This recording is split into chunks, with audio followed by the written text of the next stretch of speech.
청년의 포부와 패기로 대한민국 정치를 새롭게 하자. 청년의 시선 MZ세대가 말합니다. 요즘 정치. 2030 청년 정치인 어벤져스 정벤져스 함께합니다. 본인 소개하고 시작합니다. 네, 안녕하십니까. 국민의힘 김용태 전 최고위원입니다. 네, 안녕하세요. 전 최고위원인데. 안녕하세요. 더불어민주당 전 비대위원 권지웅입니다. 네, 아무래도 이 얘기를 해야 될 것 같은데, 비대위원장의 말, 조선은 안에서 썩어 문드러졌고 그래서 망했다. 일본은 조선 왕조와 전쟁을 한 적이 없다. 이거 크게 논란이 되고 있습니다. 어떻게 보셨습니까, 김용태? 잘못하다가 그 윤리위에서 19시에 출석하라고 이메일을 보낼 수도 있을 것 같습니다. 그렇죠. 국민들이 조금 이거 뭔가 이거 이렇게 얘기하셔도 얘기가 아니죠. 그 SNS에 쓰셨습니다. 그러니까 이재명 대표의 친일 프레임에 여당의 비대위원장이 전 말려 들어가 있다고 보고요. 대한민국의 국회의원이 또 대한민국 국회 부의장이었지 않습니까? 예? 여당의 비대위원장이라는 분이 저는 처음에 말씀하셨을 때 그냥 실수로 말씀하신 줄 알았는데 네. 반박하는 과정을 보니까 이건 국민 감정이라든지 당원의 감정을 거슬 수 있는 발언들이다. 저는 대단히 잘못된 발언을 하셨다고 생각되고요. 이 부분에 있어서는 여당에서 명백하게 저는 사과를 하셔야 된다. 그렇게 생각합니다. 윤리 회부될 문제고 사과해라 얘기합니다. 저도 이 내용을 보고 정말 깜짝 놀랐습니다. 왜 그러냐면, 그러니까 시민사관이 있는 그대로 드러나는 것이고, 단순히 어떤 국민들의 감정을 자극하는 것뿐만 아니라 사실관계도 안 맞는 것 같아요. 그러니까 지금 이 정진석 비대위원장의 말에 의하면 한국은 그냥 스스로 식민지가 됐었던 거잖아요. 그게 어떻게 말이 됩니까? 36년 동안 막 일본 순사에게 즉결 처분받고 막 태형으로 맞고, 그리고 정말 많은 사람들이 죽고 수탈당하고 위안부 문제도 있었고, 그러니까 이게 그러면 그 일본에 의해서 그렇게 있었던 그 역사를 완전히 부정하는 말이에요. 그러니까 저는 이재명 대표께서 며칠 전에 말씀하셨던 그 우길기 발언은 잘못된 표현이라고 생각해요. 오히려 잘못된 프레임이었다고 생각하고, 한미일 어떤 군사훈련, 연합훈련이 어떤 필요성, 본질을 훼손하는 발언이었다고 생각하는데, 여당의 비대위원장이 쓸데없이 이런 발언에 휘말려가지고 지금 그런 거 다 어떤 북한 핵 위협이라든지 이런 것이 굉장히 중요하고 한미일의 어떤 훈련이 중요한데, 여기에 대한 어떤 논란이나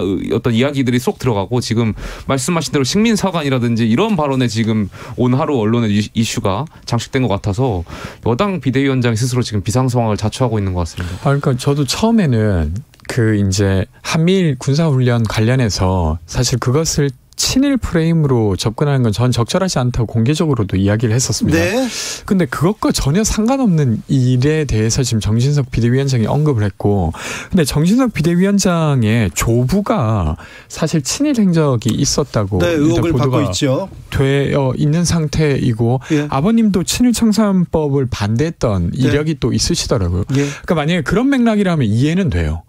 그러니까 사실 그 지난 36년간 어떤 한국이 어떤 근대화되는 과정이었고, 그 과정에서 어떤 폭력이 있었다, 뭐 이런 식으로 생각하면서 일본이 사실 조선이랑 전쟁한 적 없지 않냐 이렇게 말한다고 하면 이해는 되는데, 그게 어떻게 지금 한국에서 있을 수 있는 일입니까? 실질적으로 저희 그 우리나라 그 당시 국민들께서 의병으로도 일본의 그렇죠. 국군 침탈을 반대하기 위해서 광복군은요 굉장히 많은 노력을 하셨고요. 정말 피와 목숨, 피땀 흘려가지고 지킨 이 나라, 물론 일본의 국권 침탈 과정은 명백히 잘못한 사안이고요.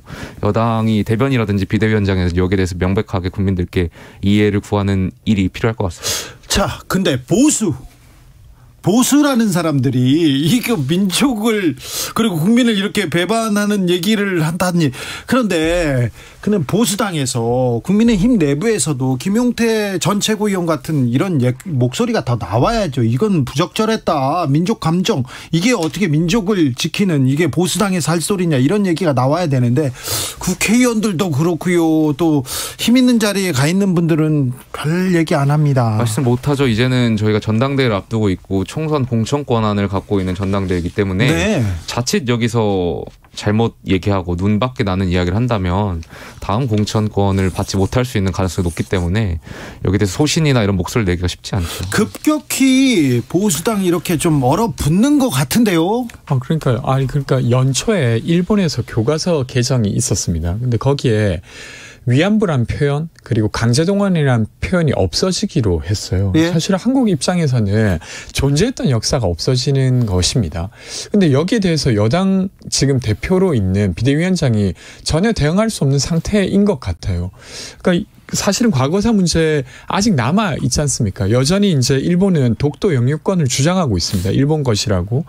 그런 상황에서 조정해야 될 것이 한가득인데 아예 입장 자체가 과거의 어떤 진실 자체를 부정하는 입장이라고 하면 그걸 조정할 수 있는 자격이 사실은 없는 것이죠. 그래서 저는 사실 한미일 군사훈련 관련한 이야기가 전혀 다른 데로 튀었고 이것은 지금 국민의힘이 되게 위기적 상황으로 스스로 들어가고 있는 것 같습니다. 저희 뭐 비상 상황이니까요. 네. 지금은 비상 상황이고요. 당권 경쟁은 시작된 것 같아요. 예. 그래서 사람들이 다 누가 대표가 되냐 그리고 다음 공천권 그것 때문에 급격히 얼어붙는 것 같기도 합니다. 지금 뭐 일각에서 오늘 또 정진석 비대위원장 발언에 이제 비판을 유승민 전 의원께서 하셨죠. 했죠. 근데 유승민 전 의원께서 비판을 하면 당의 일각에서 이렇게 뭐 배신자라느니 총질한다라든지 이런 비판들도 많이 하시는데 비아냥도 많이 하시는데 저는 사람들께서 비판과 비난을 좀 구분해 주셨으면 좋겠어요. 그러니까 유승민 전 의원이 이런 발언을 하는 것은 윤석열 정부가 정말 잘 되라고 정말 국정 운영에 있어서 잘못하는 부분이라든지 여당의 지도부가 잘못하는 부분이 있으면 잘 되게끔 그리고 또 정말 잘하면 누구보다도 더 진심 어리게 기뻐하실 사람이 이제 유승민 전 의원이라고 저는 생각하기 때문에 너무 과도하게 여기서 색깔이나 이런 걸 또 색안경 끼고 볼 필요는 없다라고 생각되고요. 글쎄요. 많은 당원이나 국민 여러분들께서 모르겠습니다. 유승민 전 의원께서 전당대회 출마하실지는 잘 모르겠습니다만 여기 대해서 너무 이렇게 안경 끼고 볼 필요는 없다라고 생각됩니다. 저는 지금 김용태 전 최고께서 말씀하신 부분 되게 중요한 것 같은데 예. 국민들은 정당에서 어떤 사고가 난 것 그 자체를 비판하기도 하지만 사고가 일어났을 때 그 정당 내에서 어떤 이야기가 있었는가를 저는 지켜보고 있다고 생각합니다. 네. 근데 이번에 그러니까 식민지 역사를 완전히 부정하는 말을 당대표격인 사람이 이야기를 했는데 그걸 두고 아무런 어떤 당내 분란이나 비판이 없다고 하면 국민의힘은 지금 죽은 정당이구나라고 이해할 것 같아요. 예. 그래서 일단은 이미 발언은 진행되었지만 이것을 비판해서 조정하는 그러니까 사과에 이르기까지 하는 역할이 진행된다고 하면 저는 국민의힘에 대한 어떤 신뢰는 여전히 유지될 거라고 생각합니다. 그래서 네. 어떻게 반응하는가가 되게 중요한데 거기에 대해서 사실 상식적인 반응을 유승민 전 의원이 한 것 같아요. 근데 또 유승민 전 의원을 너무 이렇게 몰아세우는 모습이 상식적인 이야기를 하면 저 당에서 살아남을 수 없구나라는 인상을 주는 것 같아서 안타깝습니다. 1041님 지금 공천 때문에 입 다물고 있다는 뜻인가요? 입에 쌀 넣으려고 얘기하고요. 서울바람 혜리님 그나마 김용태 씨는 합리적이네 얘기하면 청년 정치인들은 그나마 합리적입니다. 그리고 목소리도 내고 있습니다. 김용태 최고는 말입니다. 그런데요. 당은 그런 목소리가 나오지 않는 것 같습니다. 그런데 당권 경쟁 어떻게 흘러가고 있어요? 누가 유리합니까? 글쎄요, 뭐. 일단 기본적으로 유승민 후보, 유승민 전 의원한테는 사방에서 지금 견제구를 던지는 것 같아요. 아무래도 뭐 각종 여론조사에서 나오는 결과를 보았을 때 좀 유리한 측면이 있다 보니까 아무래도 견제구를 좀 날리는 것 같고요. 오늘 관련해서 김기현 전 대표님이나 안철수 전 의원께서 뭐 설전을 주고받으시는 것 같아요. 네. 여기에 대해서 뭐 향후 당대표는 차기 대통령 선거 불출마를 해야 된다라고 이제 김기현 전 네. 대표께서 말씀하셨는데 저는 김기현 전 대표답지 못한 발언이라고 생각해요. 누구나 당대표가 잘하면 다음 차기 대통령 선거에 당연히 나갈 수 있는 것이고요. 누구나 더 큰 꿈을 꿀 수 있는 거 아닙니까? 예. 김기현 전 의원께서 지금 좀 조급해 보이시는 것 같은데 좀 더 폭넓은 지도자의 모습을 보여주실 필요가 있지 않나 생각됩니다. 저는 되게 뜬금없다는 생각을 했는데 만약에 이제 대선이 바로 코앞에 있어서 그 대선을 사실 관리해야 될 당대표를 뽑을 때는 그런 말을 할 수 있을 것 같아요. 예. 이번 당대표는 대선에 출마하지 않는 걸로 하자. 우리 암묵적으로라도. 근데 지금 전혀 그런 게 아니지 않습니까? 이번에 당대표 잘 마치고 나서도 대선은 한 2년 정도 더 남아 있어요. 근데 뜬금없이 안철수 의원을 견제한답시고 견제구를 던졌는데 저는 좀 헛발질을 한 것 같습니다. 네. 그런데 이준석 전 대표는 뭐 하고 있습니까? 지금 아무래도 숙고의 시간을 좀 들어간 것 같습니다. 지금 당장 어떤 것을 결정하기 수 있는 시간이나 어떤 결정의 경우의 수가 많지는 않기 때문에 네.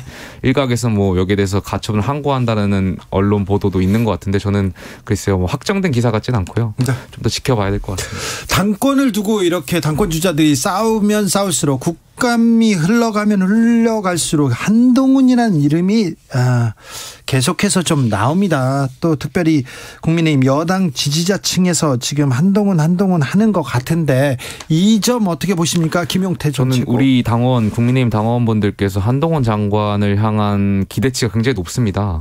한동훈 장관이 가진 어떤 능력이라든지 리더십이라든지 어떤 유능함이라든지 이런 것이 국민의힘 당원들이 어떤 바라보는 그런 지향점하고 맞닿아 있기 때문에 저는 잘 관리하셨으면 좋겠는데 지금 근데 국감에서 보면 너무 야당 의원들과 설전을 주고받고 각을 세우려고 하시는 것 듯한 느낌이 받아요. 절대 안 져, 절대 못 져. 네. 계속 얘기합니다. 너무 그렇게 하실 필요는 없다고 저는 생각되고요. 좀 져줄 필요도 있고 굳이 법무장관이지 여당과 야당과의 싸움이 아니니까요. 여기에 서는 좀 장관께서 더 큰 정치를 했으면 좋겠다. 더 큰 행정을 했으면 좋겠다. 약간 그 한동훈 장관의 말투에 약간 피로감이 느껴지는 것 같아요. 그러니까 사실은 대화하다 보면 좀 질 때도 있지 않습니까? 그리고 그게 그 순간의 짐이지 전체로 보면 되려 이길 때도 있는데. 그렇죠. 지는 게 꼭 지는 건 아니에요. 끝까지 말꼬리를 예를 들면 어떤 한 의원이 이 자료 되게 찾기 어렵습니다. 이렇게 말했더니 그거 구글링하면 나오는데요. 이런 이야기를 국감장에서 하고 있더라고요. 그래서 제가 약간 좀 병적으로 집착하는 것 같다 이런 생각이 좀 들었고 근데 저는 약간 이번에 이제 국감이 진행되면서 한동훈 장관의 실력이나 이런 게 좀 드러난다고 생각하는데 두 가지 면이었습니다. 하나는 디지털 성폭력 관련해서 질의를 해요. 그러니까 국회의원이 그러니까 사실 대답을 못할 수도 있지 않습니까? 그러면 나중에 준비해서 하겠습니다. 아니면 참모들의 도움을 받아서 답변을 하면 되는데 이렇게 대답합니다. 사전 질의를 안 보내주셨는데 제가 어떻게 대답하죠? 요즘 국회의원은 누가 사전 질의를 줍니까? 여당 의원이면 몰라도 야당 의원 누구도 사전 질의를 주지 않습니다. 여당도 잘 안 줄 겁니다. 근데 그 예를 들면 답변 준비하지 못해서 죄송합니다. 아니면 나중에 그 국감 끝나기 전에 답변 드릴게요. 이렇게 했으면 되는데 끝까지 그렇게 말해요. 그리고 또 비슷한 또 질의가 있었는데 거기에 대해서도 뭐 제가 장학 퀴즈 합니까? 하면서 제가 그걸 어떻게 숫자를 기억합니까? 이렇게 대답하거든요. 제가 볼 때 이 어떤 맥락으로 그 사실 질의했던 의원은 이 디지털 성범죄 관련해서 법무장관이 얼마나 고민하고 있는지를 물어본 거라고 저는 생각해요. 그래서 숫자 틀려도 사실 나중에 보완하면 되기 때문에 그것에 대한 질문의 핵심이라기보다 여기에 대한 입장을 듣고 싶었는데 그런 질문에 대한 답변은 전혀 듣지 못했습니다. 근데 장관께서 발언하는 것을 보니까 특정 의원들한테만 유독 더 그렇게 하시는 것 같아요. 그런 의원들이 계신 것 같아요. 근데 이번에 질의한 건 이탄희 의원과 권인숙 의원이었는데도 불구하고 이렇게 했던 것이고 또 하나 더는 예를 들면 검경 수사권 분리로 민생 수사를 못한다고 계속 주장하세요. 근데 어떻게 그렇게 됩니까? 예를 들면 검경 수사권 분리는 검찰이 수사하지 못하게 된 것이지 경찰은 여전히 수사할 수 있습니다. 그러니까 이 사실관계를 모르지 않을 텐데 검찰주의자니까 그러니까 억지로 이제 국회를 공격하려고 그리고 야당을 공격하려고 하다 보니까 사실관계와도 맞지 않는 막 말을 하고 있는 것이죠. 그래서 좀 안타깝다는 생각이 들었습니다. 한동훈 장관 당대표 출마 설도 이야기가 돌고 있는 것 같아요. 네, 설은 나옵니다. 네, 그 설이 어떻게 될지는 잘 모르겠습니다만 저는 당대표 아까 계속 당대표 얘기 나와서 말씀드리는데 당대표는 정말 정치인들 중에서도 정말 유능한 정치인 해야 된다고 생각되거든요. 아니, 지금 정치가 실종됐잖아요. 그러니까 정치인들이 정치력을 좀 보여줘야 되는데. 네네 그런 차원에서 좀 더 숙고의 시간을 가지셔야 되지 않을까. 그러니까 저는 그렇게 예를 들면 한동훈 그 법무장관이 당대표로 출마하고 실제로 된다고 하면 또 그러니까 국민들의 불행이 또 길어질 것 같아요. 그러니까 윤석열 검사로서는 유능했지만 지금 대통령으로서는 지지율을 보면 형편없다는 걸 확인되고 있지 않습니까? 그러니까 윤석열 대통령이 지금 좋은 정치력을 보여주고 정치를 잘하면 한동훈 법무부 장관한테도 미래가 좀 열리고 같이 가지 않을까 했는데 꼭 같이 가는 것만도 아닌 것 같아요. 한동훈 법무장관 뭐 크라우드 펀딩 해가지고 출판하겠다, 이거 된다, 잘 팔린다, 이런 얘기도 해야 되는데 5325님께서 큰 인물은 자기 말을 많이 하는 게 아니라 많이 들어주는 인물입니다 얘기합니다. 국민 앞에서 말싸움 잘하는 것보다 국민을 이해하는 지도자가 필요합니다, 이 얘기도 하는데요. 근데요, 지금 민주당에서 당내에서 윤석열 대통령 잘 못하니까 임기까지 지켜줄 필요 없다, 퇴진시켜야 된다, 이런 얘기도 좀 나옵니까? 뒤에서는 그런 이야기 하시는 분도 계신 것 같은데 공식적으로는 그런 이야기는 안 나오고 있고, 저는 개인적으로 그렇게 의원 공식적으로 하시는 것 같아요. 누구요? 김용민 의원. 그래요? 근데 저는 사실은 어쨌건 국민들이 선출한 지도자를 탄핵으로 계속 이렇게 파면시키는 거 전체적으로 어떤 이 정치 체제를 유지하는 데 좋은 일은 아닌 것 같아요. 그러면 늘 뽑을 때마다 또 탄핵되는 거 아니야? 이런 생각을 해야 되는 거잖아요. 그래서 적절한 것 같지는 않습니다. 네, 저도 국민들께서 헌법의 근거에서 정통성 있고 정당성 있게 대통령께 5년의 임기를 부여하셨으니까요. 여기에 대해서 이런 통치 행위에 있어서 너무 야당에서는 이것을 탄핵이라든지 이런 것을 헌정질서로 훼손하는 것 같은데 굉장히 부적절하다고 보고요. 대통령이 잘 일할 수 있도록 야당도 도와주셔야 된다고 생각합니다. 네, 되려 이제 한 번 뽑으면 못 바꾸는 게 대통령이다 보니까 폐해가 지금 좀 크다는 우려가 있잖아요. 그러면 이것을 대통령 중임제로 바꾸던 아니면 내각제로 바꾸면 총리는 바꿀 수 있어요. 그때. 그래서 그런 식으로 제도적 변화를 만드는 게 더 바람직한 것 같습니다. 개헌에 대한 고민, 이런 게 정치권에서 좀 나왔으면 좋겠어요. 네, 개헌에 대한 고민, 뭐 내각제냐 대통령제냐 이런 걸 다 폭넓게 해서 87 체제 이후에 더 개헌에 대한 논의가 필요하다고 봅니다. 자, 요즘 정치 청년들한테 들어봤습니다. 김용태, 권지웅 두 분 감사합니다. 고맙습니다. 네, 주진우 라이브는 여기서 물러가겠습니다. 저는 내일 오후 5시 5분에 돌아오겠습니다. 지금까지 주진우였습니다.